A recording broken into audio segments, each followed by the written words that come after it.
Hey, welcome back to my kitchen. My name is Shanae, and today I want to share with you a quick tutorial on how to make homemade caramel sauce. Homemade caramel sauce is so incredibly delicious, quite easy to make, and very inexpensive to make it from scratch.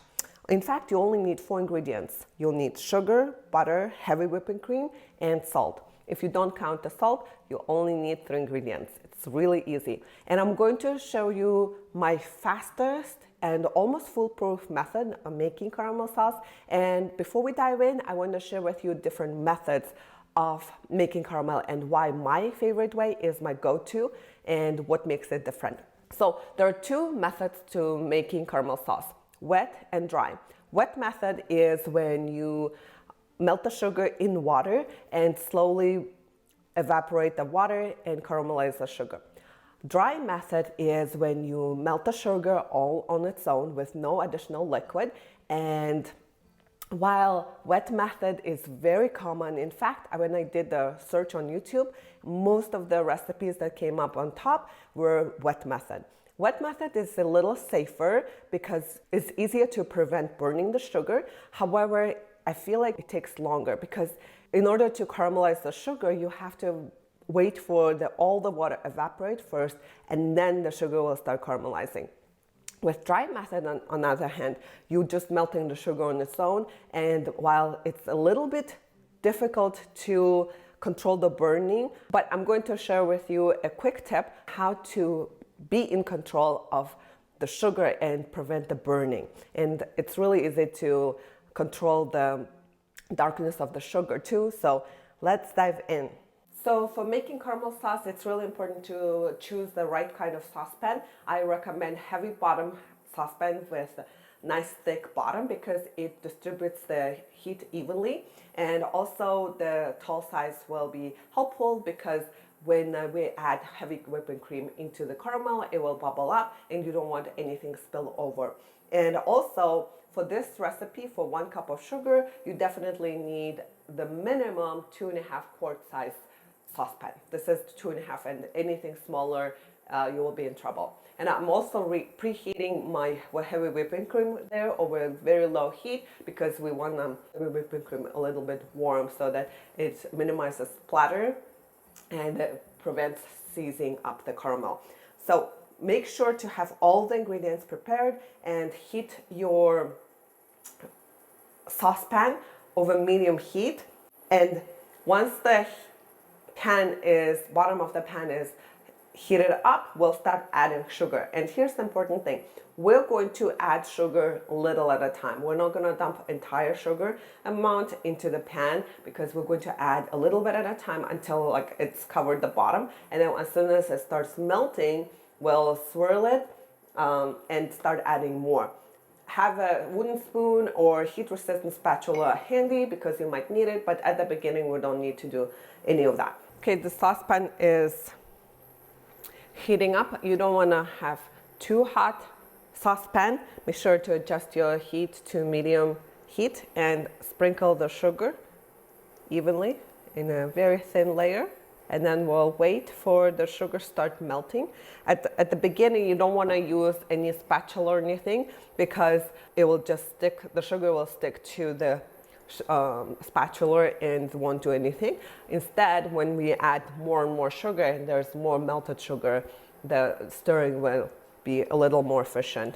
So sugar starts melting very slowly, and then when the sugar is melting, you add dry sugar over the liquefied sugar so it melts even more. And be careful not to sprinkle the sugar on the sides of the pan, only on where the sugar has melted. And if it helps, you can just swirl the sugar a little bit. Because at this point, if you use the spatula, the sugar only will stick to the spatula.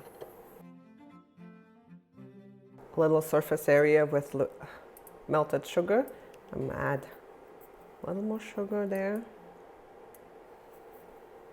At the beginning, it may seem very tedious and takes long time, but overall, it will be so much quicker than the wet method. Wet method, you have to stand there and do nothing and just stare at it patiently and wait for the water to evaporate. And that takes long time, like 20 minutes. And this way is less than 10 minutes.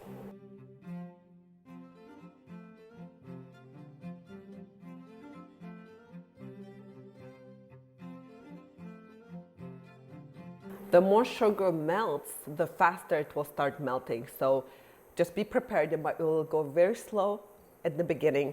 Again, I'm repeating myself, but I just want to warn you because as you can see, the rate of adding sugar will just increase quite a bit.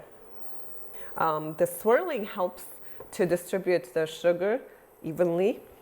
The advantage of dry method is you don't have to worry about crystallizing sugar, and you don't have to worry about using wet brushes that you have to use when you're doing wet method, because there's bigger chance to crystallize the sugar.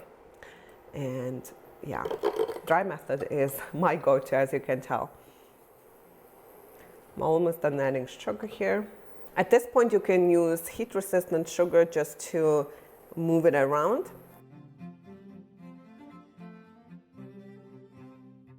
All the sugar is in. Look at this beautiful color.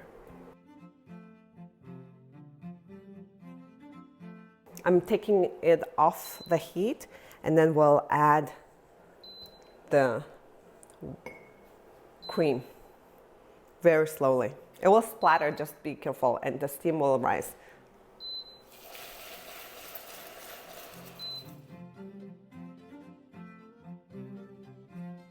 Now we'll return it back onto the burner and cook it a little bit. If the sugar seized up, don't worry. You can go ahead and cook it a little bit and stir, and the sugar will melt right back.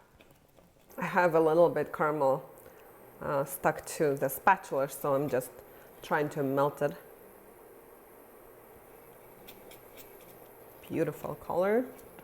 And now we'll take it off the heat again.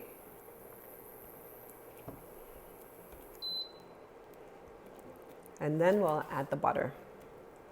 It gives it that luxurious feeling. By the way, you can add flavorings to caramel sauce, like strawberry caramel sauce, apple caramel sauce, and chocolate caramel sauce. These are my favorites, and this is the point you can add applesauce or strawberry sauce and chocolate, and you'll get this different caramel sauce with like different flavors. Really delicious. If you're a fan of apple caramel, you're going to love it too. So if you would like to check it out, you can go to my website. I have all the details for those different flavor additions too. Now I'm going to add the butter. Smells so good. It will seem pretty liquid, and when it's hot, it is pretty liquid, but as it cools, it will thicken up really beautifully. You can use it as the filling for cakes. You can use it for drizzling on top of the cake too, as a decorative dripping effect.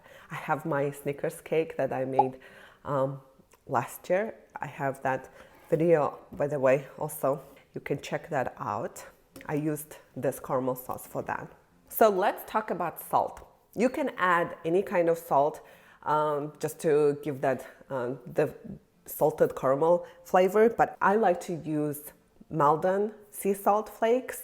They are so different because they have this beautiful flakes, and it doesn't melt all the way, and you will get surprise bites of burst of saltiness. It's such a delightful surprise, and that's why I love using Maldon sea salt. Finishing salt, you don't add it to like soups and whatnot. You can add it at the end, when you're serving. I'm obsessed with this deliciousness.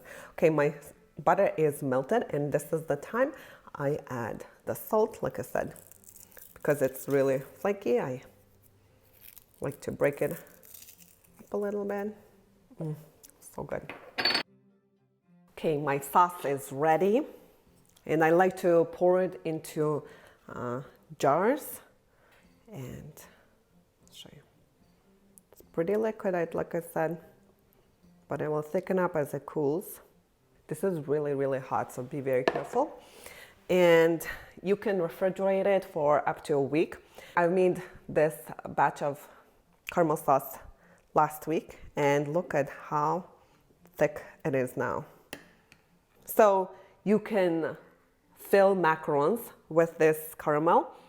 You can make my salted caramel buttercream that I shared last time. Hope you enjoyed this tutorial. If you learned something new, please drop it in the comments below. I love hearing from you. Till next time, see you.